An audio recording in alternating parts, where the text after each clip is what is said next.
भगवान करे हमारे घर में हमेशा दिवाली बनी रहे, हमारे घर में हमेशा प्रेम और मिठास बना हुआ रहे, हमारे घर में हमेशा आनंद माधुर्य बना रहे। अरे मेरे भाई, रावण ने मरते मरते राम से कहा था कि राम, मेरे मरने के बाद किसी कोने में बैठकर सोचना, शक्ति मेरे पास ज्यादा थी।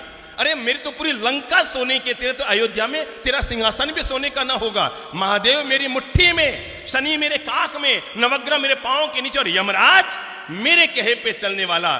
पर राम अपने राजमहल में पहुंचो ना अयोध्या, तो वहां पर जाकर सोचना कि आखिर ऐसा क्या हुआ कि युद्ध में तुम जीते और मैं हार रहा हूं, तुम जीत रहे हो मैं मर रहा हूं। मरते मरते रावण ने राज खोलते हुए कहा कि हे राम, मेरे मरने के बाद एक बात अपने कोने में बैठकर सोचना, युद्ध में तुम क्यों जीते और मैं क्यों हारा।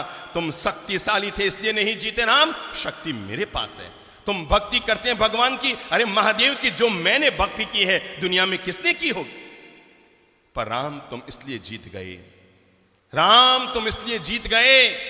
मरते मरते रावण ने दुनिया का एक गजब का राज खोला और पूरी मानवता के लिए, प्राणी मात्र के लिए और घर घर में रहने वाले भाइयों के लिए प्रेम का एक मंत्र देता हुआ दुनिया से गया रावण। और जाते जाते रावण ने राम से कहा था कि राम, मेरे मरने के बाद कोने में बैठकर सोचना, तुम इसलिए जीत गए, सिर्फ इसलिए जीत गए राम, तुम इसलिए जीत गए क्योंकि तुम्हारा भाई तुम्हारे साथ,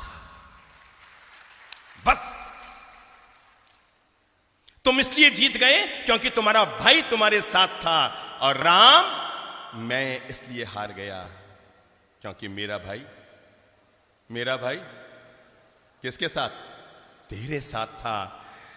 रावण ने मरते मरते राम से अनुरोध किया था कि अयोध्या में जब राज सिंहासन पर बैठो तो एक पल के लिए आंख बंद करके मेरे चेहरे को याद करके सोचना, अगर तुम्हारा भाई भी मेरे साथ होता और मेरा भाई भी मेरे साथ होता तो युद्ध में रावण जीतता या राम जीतता। यह है भाई भाई के प्रेम की ताकत। और जिस घर में, जिस समाज में, जिस परिवार में, जिस राष्ट्र में यह ताकत हुआ करती है, वहां पर दुनिया की कोई ताकत उस परिवार को कमजोर नहीं कर सकती।